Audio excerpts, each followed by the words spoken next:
El siseo estático de la radio se rompió abruptamente con la voz monocorde del locutor. Última hora. Las fuerzas federales han confirmado la detención de Rubén Oseguera González, alias El Menchito, hijo de Nemesio Oseguera Cervantes, líder del cártel Jalisco Nueva Generación, durante un operativo matutino en Zapopan, Jalisco. Esas palabras, pronunciadas con la frialdad de un parte de guerra, impactaron contra mi pecho como un puñetazo invisible. Mi mundo se detuvo, el aire se hizo pesado, denso, y la taza de café que sostenía entre mis manos comenzó a temblar, derramando unas gotas oscuras sobre la mesa de formica. No era una noticia cualquiera, era la sentencia, el eco de una vida que siempre supe que terminaría así, aunque la esperanza se aferrara a los rincones más oscuros de mi ser. El Menchito, mi hermano, la sangre de mi sangre, ahora reducido a un titular, a un nombre más en la interminable lista de capturados.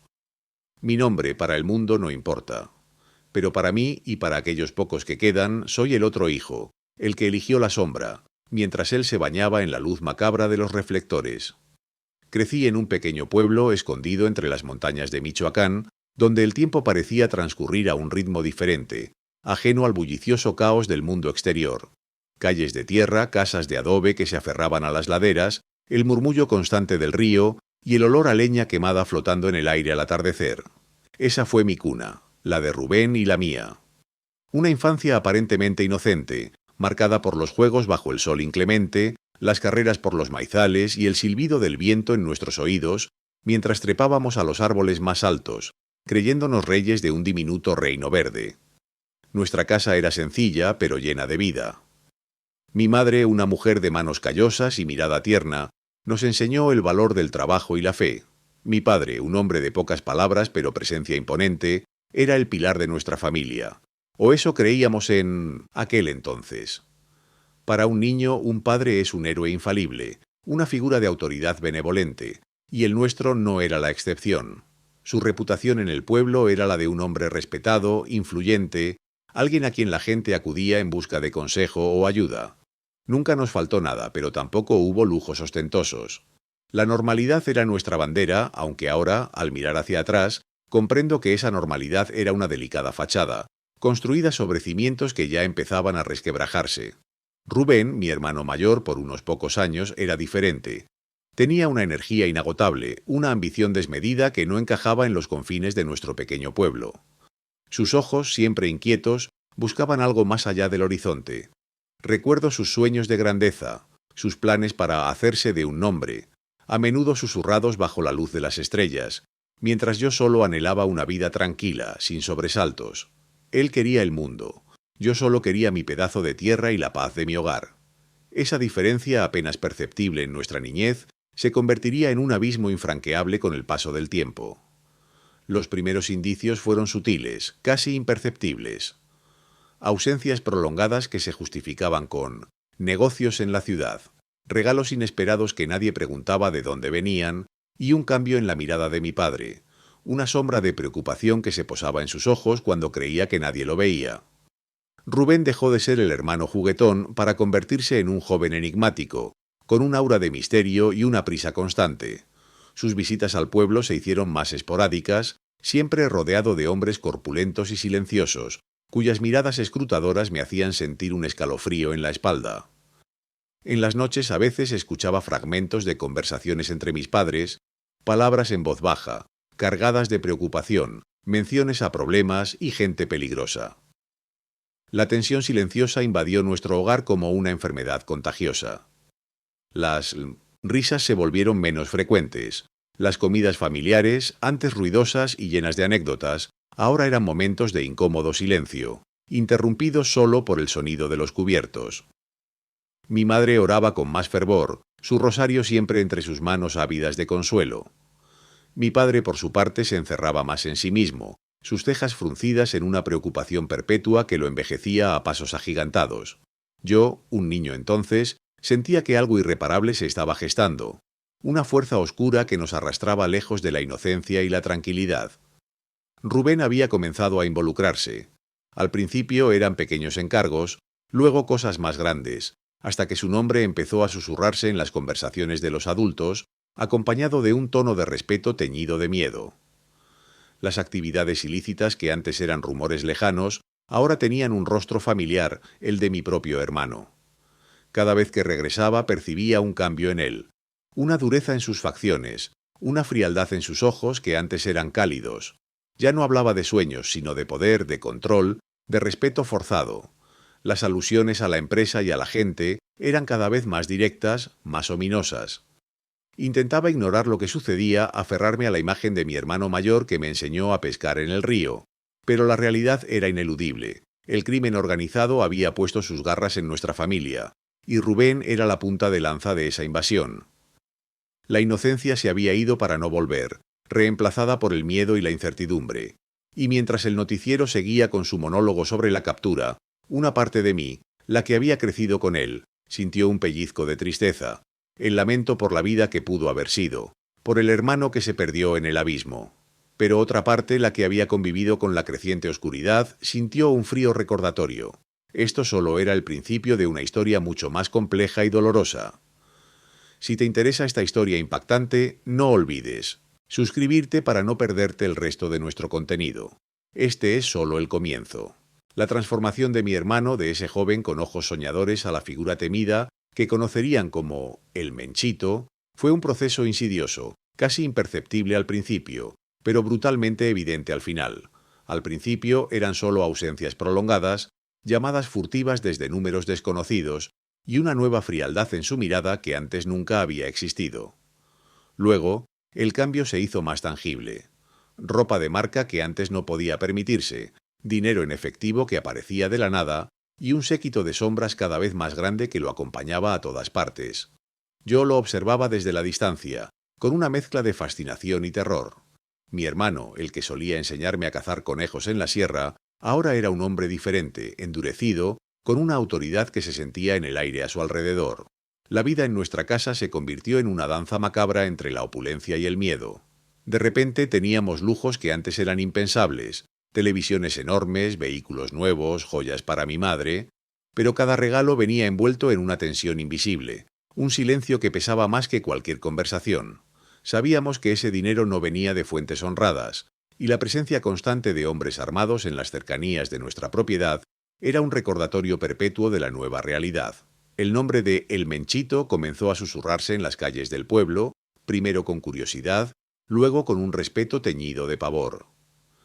Él ascendía rápidamente en la jerarquía del cártel Jalisco Nueva Generación, forjando su propio camino con una astucia y una violencia que a veces me costaba reconocer en el chico que fue mi hermano. Mientras Juan se convertía en El Menchito, una figura de poder y terror, existía otra autoridad, más arraigada, más silenciosa, en el corazón de nuestro territorio, la de nuestro padre. La gente hablaba del CJNG como un huracán que arrasaba con todo, pero en nuestro rincón de México el control de mi padre era una fuerza gravitacional, un orden ancestral que precedía a cualquier cártel moderno. Él no era un líder de gatillo fácil, ni uno que buscara la notoriedad en los titulares. Su poder era más tradicional, forjado a base de respeto, de acuerdos tácitos y de una red de lealtades construidas durante décadas. Era el patriarca de un tipo de estructura que existía antes de que las siglas de las organizaciones criminales se volvieran tan importantes. Él controlaba la región con un conocimiento profundo de su gente, sus necesidades y sus debilidades. Ver a mi padre y a mi hermano juntos era como observar dos fuerzas tectónicas de la misma tierra, moviéndose cada vez más cerca una de la otra. La relación entre ellos era compleja, una mezcla de amor familiar, respeto por la autoridad y una creciente tensión no expresada. Mi padre había esperado, supongo, que Juan siguiera sus pasos, que honrara las tradiciones, que mantuviera la vieja escuela de control territorial. Pero Juan, el Menchito, tenía una visión diferente, más moderna, más expansiva, más brutal. Él no quería ser un jefe local, quería ser un jugador en la gran liga del narcotráfico nacional e internacional.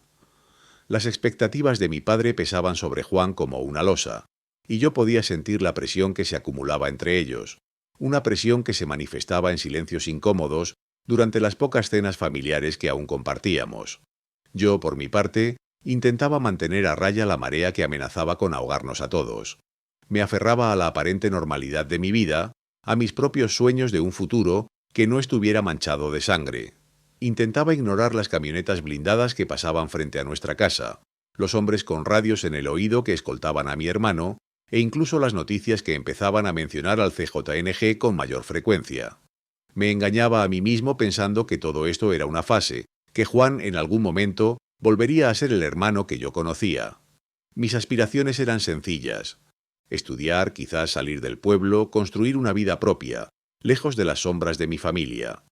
Pero cada día la burbuja de esa ilusión se hacía más delgada, más transparente, dejando al descubierto la cruda realidad de que yo era parte de esa sangre, de esa historia, y no podía simplemente desvincularme.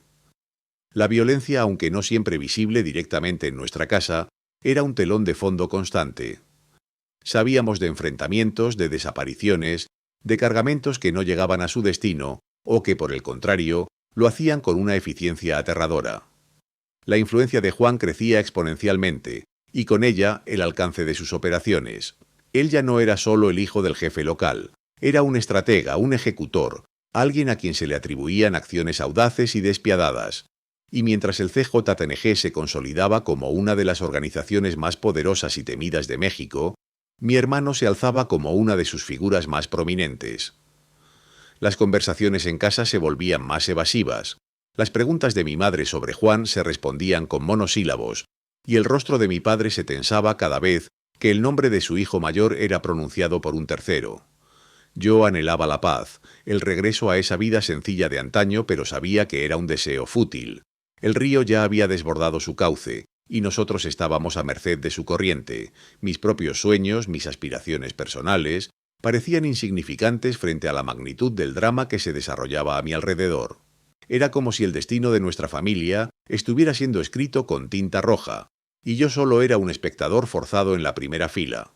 El hilo que unía a mi padre y a mi hermano se estiraba hasta el punto de ruptura, y yo, sin quererlo, estaba en el centro de esa tensión, esperando con el corazón en un puño el momento en que se desatara la tormenta. La tensión entre el Menchito y las viejas guardias del cártel, esas figuras que habían servido a mi padre por décadas, se volvió palpable. Una capa densa de neblina que envolvía cada reunión familiar, cada conversación telefónica. Ya no eran solo meros rumores, ahora eran susurros insistentes que se colaban por las puertas mal cerradas, por las rendijas de las ventanas, cuando las noches de Jalisco se volvían más frescas y el silencio permitía escuchar más allá de lo evidente. Mi hermano, el que alguna vez compartiera mis juguetes y mis secretos infantiles, el que juró protegerme de los bravucones de la escuela, se había transformado en una fuerza imparable con ambiciones que superaban la lealtad y el respeto tradicional. Él quería más que solo ser el hijo del patrón, él quería ser el único patrón. Las viejas cabezas, hombres con cicatrices que contaban historias de lealtad y batallas compartidas con mi padre, observaban a el Menchito con una mezcla de recelo y una admiración forzada. Podían verlo también, ese brillo en sus ojos, una sed de poder que mi padre, con toda su experiencia, parecía haber perdido, o quizás nunca poseyó de la misma forma voraz. Mi padre gobernaba con una mano firme, sí, pero también con cierto pragmatismo, con una visión de estabilidad que el Menchito consideraba obsoleta, una debilidad en un mundo que exigía brutalidad y una expansión sin límites. Los susurros sobre los planes de mi hermano, sus reuniones secretas con facciones más jóvenes y ambiciosas, se convirtieron en un murmullo constante en las aldeas y rancherías bajo el dominio paterno. Una noche, mientras fingía dormir en mi habitación, con la puerta entreabierta hacia el pasillo principal donde mi padre solía recibir a sus socios, escuché algo que me heló la sangre. Voces graves, algunas conocidas, otras no, discutían en tonos bajos pero urgentes. Mi padre hablaba de contención, de mantener el equilibrio, de no llamar la atención innecesariamente. Pero luego una voz, la de uno de los hombres de confianza de mi hermano, espetó con desdén: «Con todo respeto, patrón, pero su hijo cree que usted está perdiendo el rumbo. Dice que es tiempo de una nueva era, de dejar atrás las viejas costumbres que nos atan». El silencio que siguió fue más elocuente que cualquier grito. Mi corazón latía con fuerza contra mis costillas, un tambor en la noche. Esa no fue la única vez que la revelación susurrada se hizo presente. En otra ocasión, escuché a dos capos menores, fieles a el Menchito, hablar con una confianza escalofriante sobre cómo el joven patrón estaba tejiendo una red propia, un entramado de lealtades que pronto superaría cualquier lazo de sangre o tradición. No solo buscaba su propio poder, sino que planeaba un verdadero asalto a la autoridad de mi padre, buscando un control total y absoluto, sin compartir el mando con nadie, ni siquiera con su progenitor. La palabra derrocar se deslizó entre sus labios, casi como un chiste macabro, pero la seriedad en sus ojos demostraba que era una intención muy real y peligrosamente planificada. La magnitud de lo que estaba sucediendo se apoderó de mí, un frío entumecimiento que me paralizaba. La lealtad, una vez tan simple, se había partido en dos, dejando una herida abierta en mi interior. ¿Cómo podía elegir entre mi hermano, con quien había crecido, con quien había compartido la inocencia y luego la angustia de nuestra vida, y mi padre, el hombre que nos había dado todo, que había forjado el imperio que ahora mi hermano quería arrebatarle? La idea de una guerra interna, una lucha fratricida dentro de nuestra propia familia, me aterraba más que cualquier amenaza externa. Sabía el baño de sangre que eso implicaría, las vidas que se perderían, la irreversible destrucción de lo que quedaba de nuestra supuesta normalidad. La presión de elegir un bando era una carga invisible pero pesada que me sofocaba. ¿Podría acaso mantenerme neutral, o la mera existencia de mis lazos familiares me arrastraría inevitablemente a uno de los dos ejércitos?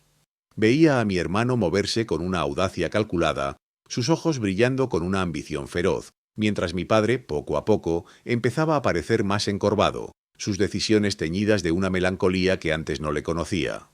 Él era el roble viejo, de raíces profundas, pero mi hermano era el torbellino, joven y destructor, que amenazaba con arrancarlo de cuajo.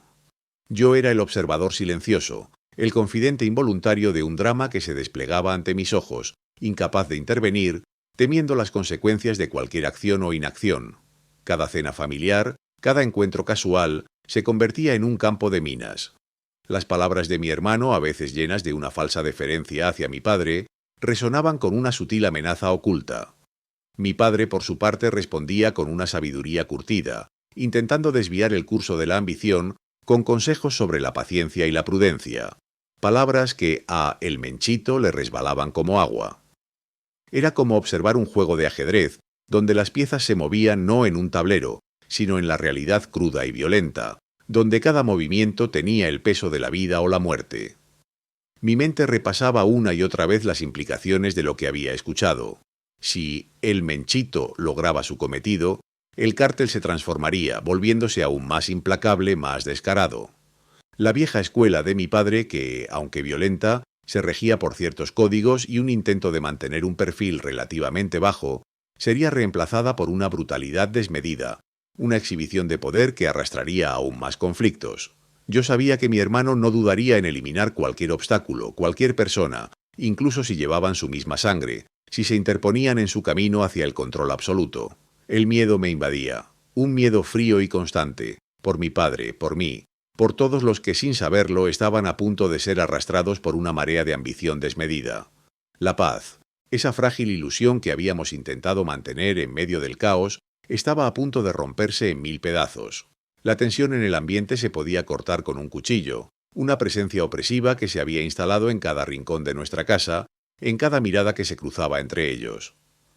La confrontación no era verbal, no aún, pero se manifestaba en una serie de gestos y silencios, cargados de significado que solo un observador atento como yo podía descifrar. Mi padre, un hombre que había construido un imperio a base de fuerza y astucia, ahora se movía con la cautela de un viejo león herido, sus ojos persiguiendo los movimientos de El Menchito, con una mezcla de recelo y una tristeza que, a veces, me parecía insondable. Por otro lado, mi hermano exudaba una confianza desbordante, una seguridad insolente que bordeaba el desafío abierto. Sus sonrisas eran demasiado anchas, sus asentimientos demasiado enfáticos cuando mi padre hablaba, revelando una impaciencia apenas contenida, un deseo subyacente de tomar las riendas. Las conversaciones, o superficiales en apariencia, estaban llenas de mensajes codificados. Un comentario sobre la necesidad de modernizar las operaciones por parte de El Menchito era un claro ataque velado a la antigua guardia de mi padre, a sus métodos más tradicionales. La respuesta de mi padre, quizás sobre la importancia de la experiencia y la lealtad, adquirida a lo largo de los años, era su propia advertencia, un recordatorio de quién ostentaba el poder supremo. Era una danza macabra de voluntades, un ajedrez psicológico donde cada pieza era una vida, cada movimiento una jugada peligrosa. Las miradas entre ellos eran como chispas, prometiendo un incendio que nadie sabía cuándo ni dónde estallaría. Comencé a notar cambios sutiles en la estructura de la organización. Peones que antes eran leales a mi padre, hombres de su entera confianza, ahora se veían con frecuencia en compañía de el Menchito, riendo de sus bromas, asintiendo a sus planes con una fervorosa lealtad que me resultaba extraña y forzada. Mi hermano, con una habilidad innata para el carisma oscuro y la manipulación, había comenzado una campaña silenciosa pero efectiva de reclutamiento. No se trataba de confrontar directamente a los hombres de mi padre, sino de ganarse su lealtad, ofrecerles una visión de un futuro más audaz, más lucrativo, bajo su liderazgo. Les prometía una mayor libertad, una expansión de territorio y operaciones, una modernización que, según él, mi padre se negaba a aceptar por miedo o por apego a las viejas costumbres. Observaba cómo el Menchito creaba su propia facción dentro de la organización, como un parásito que crece desde el interior, socavando lentamente el sistema inmune de su anfitrión. Reuniones secretas, conversaciones susurradas en los rincones de las propiedades, miradas de complicidad que me confirmaban mis peores temores.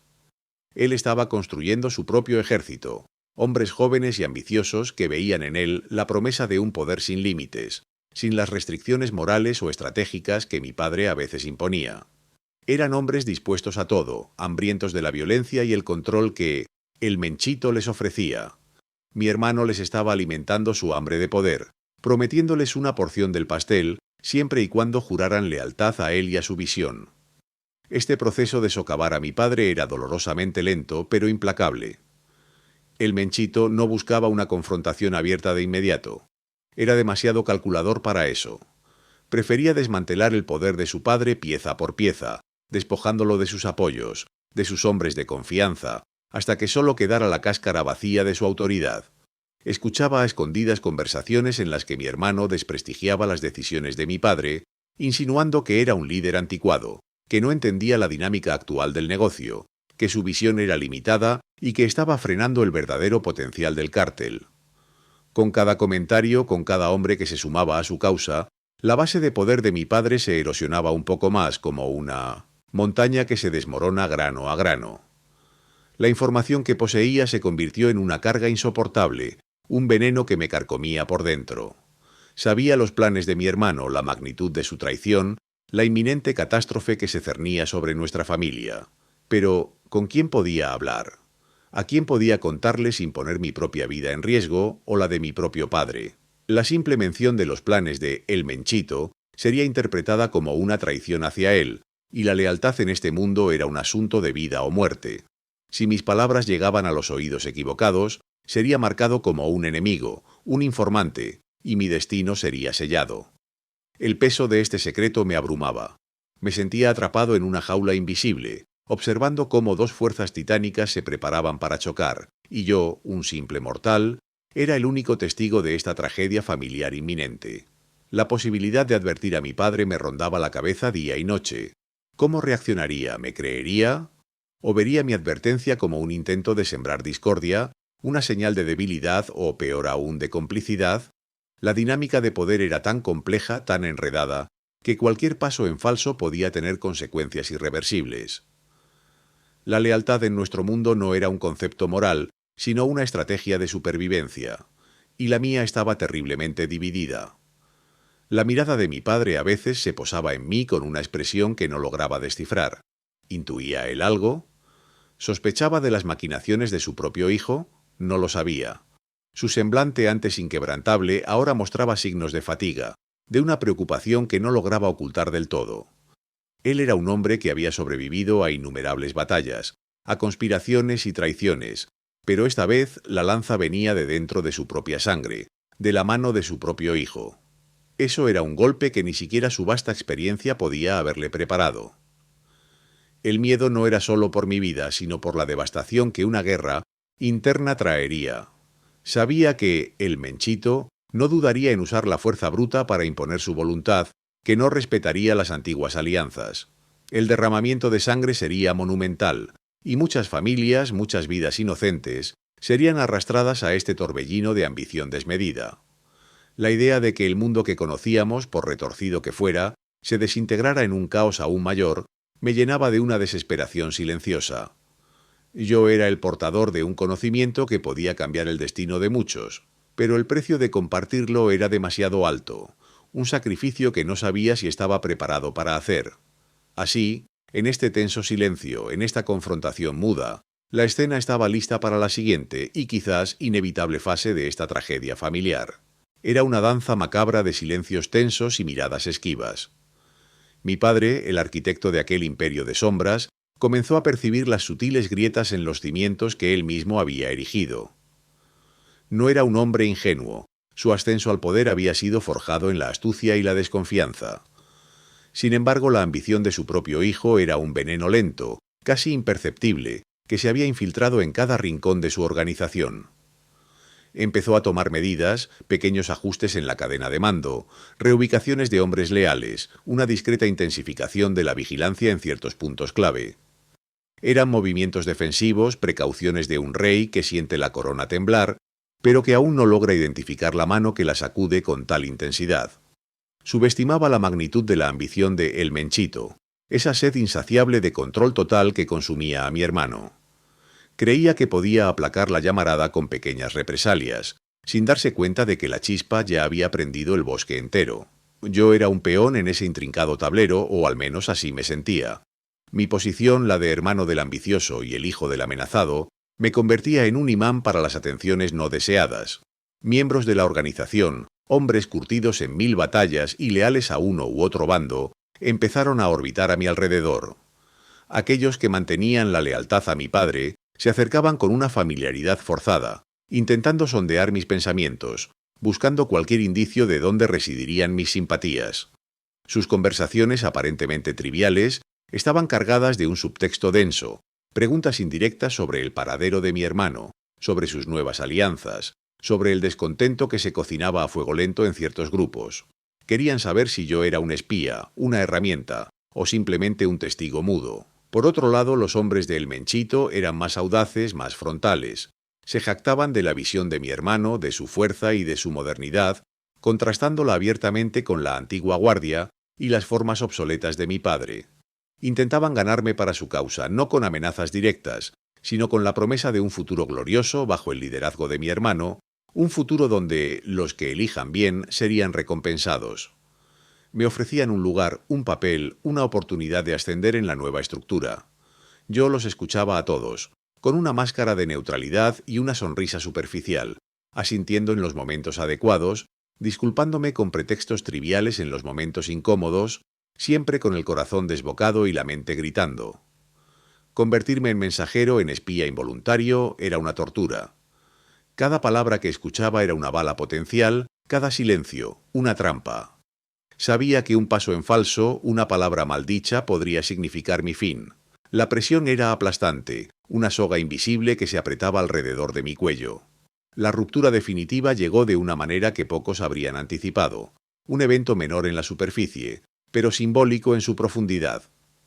Mi padre había orquestado una operación de bajo perfil, un envío crucial de mercancía que debía ser manejado con la máxima discreción y seguridad. Era una prueba, un barómetro de la lealtad que aún le quedaba. La información sobre la ruta y el horario era limitada, compartida solo con sus hombres de mayor confianza. Sin embargo, en el último momento, la operación fue interceptada. No por un cártel rival o por las autoridades, sino por un grupo armado que, sin un disparo, simplemente se llevó la carga. Lo más inquietante fue el mensaje que dejaron, no en palabras, sino en la elección de los hombres que estaban al frente de la interceptación. Eran individuos que, hasta hacía poco, habían sido leales a mi padre. No hubo violencia, no hubo un enfrentamiento abierto. Fue una declaración, un robo quirúrgico que demostraba no solo que El Menchito conocía los movimientos de su padre, sino que también tenía la capacidad de socavarlos. Desde dentro, sin derramar sangre, al menos por el momento. Mi padre, un hombre que rara vez mostraba debilidad, sintió el golpe. No por la pérdida de la mercancía, que era ínfima, comparada con sus vastas operaciones, sino por la afrenta directa a su autoridad. Era un mensaje desafiante, encriptado en audacia y traición que chillaba. «Estoy aquí, soy más fuerte de lo que crees y estoy dentro de tus muros». El silencio de mi padre después de enterarse de lo sucedido fue más aterrador que cualquier grito. Sus ojos, normalmente alertas y astutos, se llenaron de una profunda tristeza, una mezcla de ira y desilusión que antes nunca le había visto. En ese momento supe que el punto de no retorno se había cruzado. La línea entre padre e hijo, que ya estaba desdibujada por la ambición, se había roto por completo. La dinámica cambió. Si antes había una fricción sutil, ahora había una tensión palpable, el preludio de una tormenta. Los hombres de mi padre se movían con una cautela renovada, sus miradas buscando sombras donde antes solo veían aliados. Los de mi hermano se volvieron más arrogantes, sus sonrisas más amplias, su paso más resuelto. La organización, que una vez fue un monolito bajo el férreo puño de mi padre, comenzaba a fracturarse, a dividirse en facciones que se observaban con recelo mutuo. Era como ver una herida infectarse lentamente, un proceso doloroso y feo que sabía que solo podría terminar de una manera, con una gangrena que consumiría todo si no se tomaban medidas extremas. Yo me sentía atrapado en la grieta, un testigo silencioso de la implosión inminente de mi propia familia, a la espera de la explosión inevitable. Cada día era una cuenta atrás, y el aire se volvía más pesado con la amenaza latente de la guerra fratricida. No había escapatoria, solo quedaba esperar el clímax de esta tragedia. La purga interna no se anunció con bombos y platillos, ni con una declaración de guerra formal. Fue un proceso insidioso, un cáncer que carcomía la organización desde adentro, silenciosa y brutalmente. El Menchito no buscó una confrontación directa y explosiva, sino que optó por una estrategia más astuta, desmantelando los pilares del poder de mi padre uno por uno, con una precisión quirúrgica que aterraba. Primero cayeron los informantes más leales, aquellos viejos lobos de mar que habían servido a mi padre desde sus inicios. No hubo tiroteos espectaculares, simplemente desaparecieron, o sus negocios se vieron misteriosamente afectados, sus rutas de tráfico interceptadas por fuerzas desconocidas, dejándolos vulnerables y aislados. Luego vinieron los jefes de plaza de menor rango, aquellos que controlaban los territorios fronterizos y que eran fundamentales para la logística. Fueron reemplazados por hombres jóvenes, hambrientos de poder, leales únicamente a El Menchito, a su visión de un futuro sin las cadenas de la tradición. Fui testigo sin quererlo de fragmentos dispersos de esta silenciosa toma de poder. Un día, un primo que siempre había trabajado directamente para mi padre, apareció con un ojo morado y la mandíbula inflamada, diciendo que había tenido una mala caída. Su silencio y la forma en que evitaba mi mirada lo delataban. Otro día, uno de los tenientes más antiguos de mi padre, un hombre corpulento y temido, fue encontrado muerto en un callejón, supuestamente víctima de un robo. Nadie creyó esa historia, pero nadie se atrevió a contradecirla en voz alta. El miedo se había vuelto un elemento tangible en el aire, una neblina densa que lo envolvía todo, asfixiando cualquier intento de resistencia o cuestionamiento. El Menchito sabía que la fuerza bruta no era el único camino. La desmoralización era una herramienta aún más potente. Con cada pieza que eliminaba del ajedrez de mi padre, una nueva pieza, joven y ambiciosa, ocupaba su lugar, no por lealtad a la familia, sino por el atractivo del poder ilimitado que mi hermano prometía. Los rumores corrían como fuego incontrolable, cada uno más perturbador que el anterior. Se hablaba de reuniones secretas, de negociaciones con facciones rivales para asegurar su ascenso, de infiltraciones en los propios sistemas de comunicación de mi padre. Nada de esto podía ser probado, pero la atmósfera de incertidumbre y desconfianza calaba hasta los huesos de los más veteranos, erosionando su fe en la inexpugnable fortaleza de el padre. El miedo no era solo un concepto, era un pinchazo constante en el estómago, un nudo en la garganta. Recuerdo vívidamente una tarde. Estaba en la sala fingiendo leer un libro, cuando escuché voces en el estudio de mi padre. La puerta estaba entreabierta. Mi padre hablaba con un tono bajo y preocupado, cosa rara en él. Los números no cuadran, hijo. Hay fugas y no son pequeñas. Alguien está desviando nuestros cargamentos, debilitando nuestras rutas. La respuesta de El Menchito fue un hielo punzante que me heló la sangre.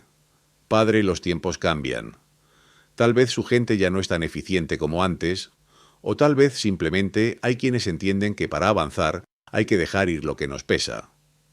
Ese dejar ir sonó como una declaración de guerra disfrazada de consejo. Mi padre, visiblemente harto, golpeó la mesa con la palma de la mano, algo que casi nunca hacía. Mi gente es leal, siempre lo ha sido. Esto es sabotaje, y sé quién está detrás. Mi hermano se rió, una risa fría y despectiva. Padre, la lealtad es un concepto anticuado. La conveniencia es la moneda de cambio ahora. Y usted, con todo respeto, se está quedando atrás. Su visión de control es limitada. Mi visión es global. Su gente es vieja, sus métodos obsoletos. Yo construiré un imperio que usted ni siquiera puede imaginar. Y para eso necesito deshacerme de los viejos guardias. Fue entonces cuando la revelación se volvió directa, innegable, brutal. El Menchito no solo estaba hablando de eficiencia o de nuevas estrategias. Estaba hablando de derrocar, de aniquilar el legado de su propio padre. Su voz, que antes había sido la de un hijo respetuoso, ahora contenía un filo de acero, una crueldad que nunca antes le había escuchado. Usted construyó esto, padre, lo respeto por eso, pero es hora de que suelte las riendas. Si no lo hace, lo haré yo, por el bien de la familia, claro, por el futuro. La implicación de sus últimas palabras, ese por el bien de la familia, era una amenaza velada y aterradora. Significaba que estaba dispuesto a hacer lo que fuera necesario, incluso contra su propio progenitor, bajo el pretexto de un bien mayor que solo existía en su ambiciosa mente.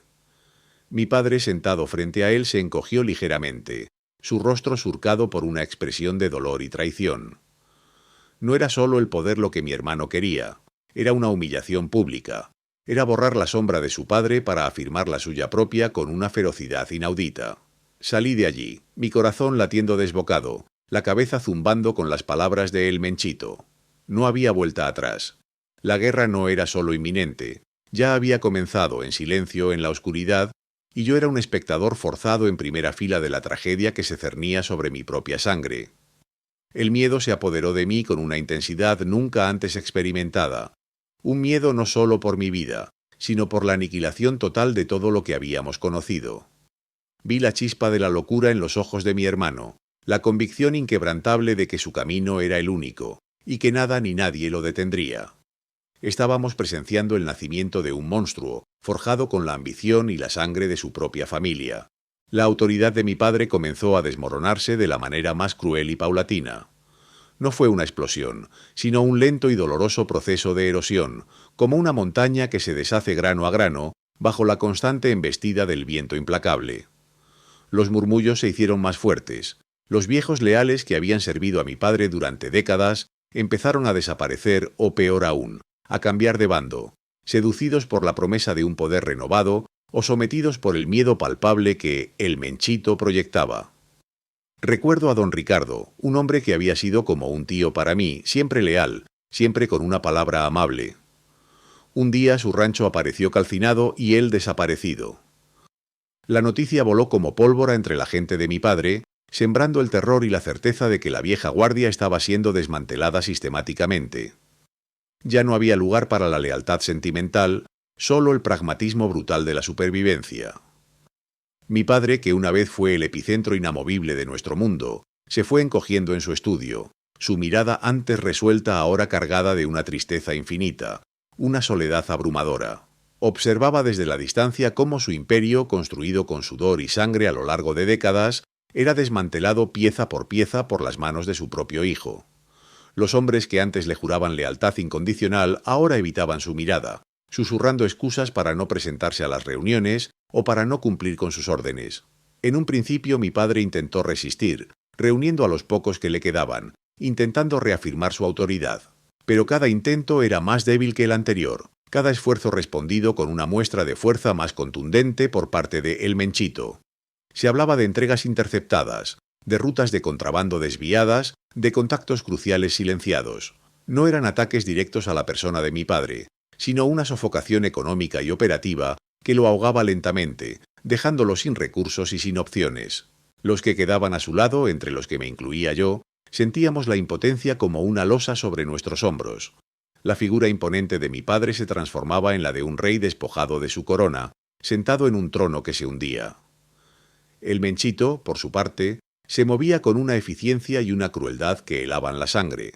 Asumió el control del territorio y las operaciones con una rapidez asombrosa, imponiendo su propia visión que era, sin lugar a dudas, más violenta y despiadada. Las reglas de juego cambiaron de la noche a la mañana. Donde mi padre había preferido la discreción y el control silente, El Menchito optó por la ostentación del poder y la intimidación pública. Los enfrentamientos armados en las calles se volvieron más frecuentes. Los mensajes de advertencia, antes sutiles, ahora se presentaban en forma de cuerpos colgados de puentes o cabezas abandonadas en plazas públicas. La vida se volvió más barata, el miedo más caro. Su juventud no era una desventaja, sino una arma, imbuida de una ferocidad que los veteranos de mi padre no podían igualar o simplemente no estaban dispuestos a hacerlo. Él no buscaba el respeto que se ganaba con el tiempo, sino el terror que se imponía con la fuerza bruta. Recuerdo una noche lo vi en la televisión. Había un reportaje sobre el aumento de la violencia en la región, y aunque no lo nombraban directamente, las imágenes de sus hombres uniformados, armados hasta los dientes, eran inconfundibles. Su rostro, antes familiar, ahora proyectaba una frialdad calculada, una ausencia de emoción que me hizo dudar si realmente lo conocía. Hablaba de limpiar el terreno, de establecer un nuevo orden, de disciplina. Cada una de sus palabras era una estaca clavada en el corazón de lo que mi padre había intentado construir. Había convertido las operaciones de contrabando en una verdadera guerra, una guerra contra el Estado, contra otros cárteles y, lo más doloroso, contra los vestigios de la autoridad de nuestro propio padre. Su ambición era insaciable y su método, el terror. La gente del pueblo, que antes vivía con una tensa calma bajo el mando de mi padre, ahora se movía con la cabeza baja, el pánico reflejado en sus ojos cada vez que una camioneta negra con hombres armados pasaba por las calles. Yo me encontraba en una posición insostenible, atrapado entre dos fuegos que eran mi propia sangre. La lealtad a mi padre era innata, una parte fundamental de mi ser. Había crecido bajo su sombra, con su protección y sus enseñanzas. Verlo humillado, aislado, era un dolor que me carcomía. Pero al mismo tiempo el pragmatismo me gritaba que el poder había cambiado de manos. El Menchito era imparable, una fuerza de la naturaleza desatada, y desafiarlo significaba la aniquilación. Me debatía entre varias opciones, cada una más peligrosa que la anterior. Abandonar todo, desaparecer, era una idea tentadora, una fantasía recurrente en mis noches de insomnio. Pero ¿a dónde iría? ¿Cómo podría vivir sabiendo lo que estaba sucediendo con mi familia? Además, ¿realmente podría escapar de la sombra de el Menchito? Su alcance era vasto, sus ojos innumerables. Intentar mediar entre ellos parecía una locura, un suicidio. Hablar con el Menchito era como hablar con un muro de acero. Su mente estaba fija, su determinación inquebrantable. Y mi padre, aunque herido, seguía siendo orgulloso, incapaz de doblegarse ante su hijo. Me encontraba en un limbo moral y físico, un espectador impotente de la tragedia griega que se desarrollaba ante mis ojos. La presión era constante, asfixiante. Cada conversación, cada encuentro con cualquiera de los lados, era un interrogatorio velado, una prueba de lealtad. Mi existencia se había reducido a navegar un campo minado, donde cada paso podía significar la muerte, la traición o la condena de mi propia conciencia. El futuro era una nebulosa oscura teñida de sangre y desesperación, y yo un náufrago a la deriva, sin brújula ni esperanza en un mar embravecido por la ambición desmedida y la violencia sin límites. Mi única certeza era que este conflicto no tendría un final feliz para nadie. La tensión en el aire se volvió insoportable, una niebla densa que asfixiaba cualquier atisbo de normalidad. Los días se arrastraban, cargados de la expectativa de una explosión inminente. Mi padre, a pesar de la afrenta directa de mi hermano, parecía flotar en una especie de negación, o quizás en una estrategia de espera que solo él comprendía. Su silencio era más aterrador que cualquier grito, su mirada más pesada que cualquier confrontación. Mientras tanto, el Menchito se movía con una confianza desmedida como si ya hubiera ganado. Sus movimientos dentro de la organización eran cada vez más descarados, reemplazando a la gente de confianza de mi padre con sus propios hombres, tejiendo una red de lealtades a su alrededor. Se hablaba de nuevas rutas, de negocios más grandes, más audaces, pero siempre bajo su bandera. Yo, atrapado en medio de ese ajedrez mortal, me sentía como una pieza insignificante, observando con horror cómo los cimientos de mi familia se desmoronaban. Mi propia vida se había reducido a anticipar el golpe, a decodificar las miradas, a interpretar los silencios. No había un día sin que mi estómago se retorciera por la ansiedad. La pregunta no era si pasaría, sino cuándo. Me preguntaba si mi padre actuaría, si encontraría la fuerza o la astucia para detener a mi hermano, o si simplemente se resignaría a su destino a ser devorado por la ambición desmedida de su propio hijo. La imagen de mi padre, antes inquebrantable, ahora me parecía frágil, como un monumento antiguo erosionado por el tiempo y la traición. Entonces, un día, el mundo exterior irrumpió en nuestro infierno personal con una fuerza devastadora. La noticia llegó en un torbellino de sirenas, helicópteros y portadas de periódicos. El Menchito había sido capturado. La noticia se extendió como un reguero de pólvora, no solo en nuestro círculo, sino por todo el país y más allá. Recuerdo vívidamente ese momento. Estaba en la sala de nuestra casa, la televisión encendida con un noticiero de última hora interrumpiendo la programación habitual. La imagen de mi hermano, esposado, con esa mirada desafiante y al mismo tiempo extrañamente vacía, se proyectó en la pantalla. Un escalofrío me recorrió la espalda. Era el clímax que nadie había anticipado, el giro irónico que la vida o quizás el destino había orquestado. La guerra interna se detuvo abruptamente, no por la victoria de uno sobre el otro, sino por una intervención externa brutal e innegable. La captura de El Menchito fue un golpe para su facción, un desmantelamiento forzoso de sus ambiciosos planes. Aquellos que se habían inclinado hacia él, buscando un nuevo sol en su ascendente poder, se dispersaron o se replegaron a las sombras, temerosos de las consecuencias. Para mi padre fue una salvación disfrazada de tragedia. Su trono, que había estado a punto de ser usurpado, se mantuvo en pie, no por su propia fuerza o estrategia en ese momento, sino por la mano invisible de la justicia o del azar, dependiendo de cómo se le quiera ver. Mi padre, de repente, respiró. La amenaza inminente se había desvanecido, al menos por el momento. Nunca lo vi expresar alivio, nunca una palabra de consuelo o lamento por su hijo, solo un asentimiento silencioso, una mirada cansada que parecía decir: «Así es la vida». Esta resolución inesperada dejó una marca indeleble en mi alma. La ironía del destino era cruel. Mi hermano, en su afán de construir un imperio más grande y despiadado que el de nuestro padre, había sido detenido en seco antes de poder derrocarlo por completo. Y sin embargo su caída salvó a mi padre de una humillación y probablemente de un destino mucho peor a manos de su propio hijo. La violencia que había prometido el Menchito se contuvo, no por un acto de piedad, sino por las barras de una prisión. Los días que siguieron fueron extrañamente silenciosos. La tempestad había pasado, pero las cicatrices quedaron. Reflexioné sobre la naturaleza destructiva del poder, sobre cómo la ambición ciega puede pudrir los lazos más sagrados, los de la propia sangre. La lealtad familiar, en un mundo donde el poder es la única moneda, se había demostrado frágil, corruptible. ¿Qué quedaba de nosotros? Un padre envejecido que había visto la traición en los ojos de su hijo, un hermano encerrado, cumpliendo el precio de su ambición, y yo, el espectador, el testigo mudo de una tragedia familiar que se había desarrollado en las sombras del crimen organizado. La vida de nuestro padre y la mía se asentaron en un nuevo pero inestable equilibrio. La figura de El Menchito se convirtió en un fantasma, una advertencia, una herida abierta en la memoria de nuestra familia. El miedo y la desconfianza se habían arraigado demasiado profundo para ser extirpados por completo. Aprendí que en nuestro mundo la victoria no siempre la obtiene el más fuerte o el más astuto, sino a veces simplemente aquel a quien la furia del destino decide perdonar. Me pregunto qué habría pasado si El Menchito no hubiera sido capturado. ¿Habría triunfado? ¿Habría convertido a nuestro padre en un recuerdo, en una simple anécdota de un tiempo pasado? Es una pregunta que me persigue, una sombra en la periferia de mi mente. La experiencia me ha dejado con una amarga sabiduría. Entendí que el poder es una bestia insaciable que devora todo a su paso, incluso los lazos de sangre. Y que a veces la única forma de sobrevivir es ser un fantasma, un observador, un testigo silencioso de la destrucción que los hombres son capaces de infligirse unos a otros en nombre de la ambición. El camino por delante es incierto, pero la lección está clara.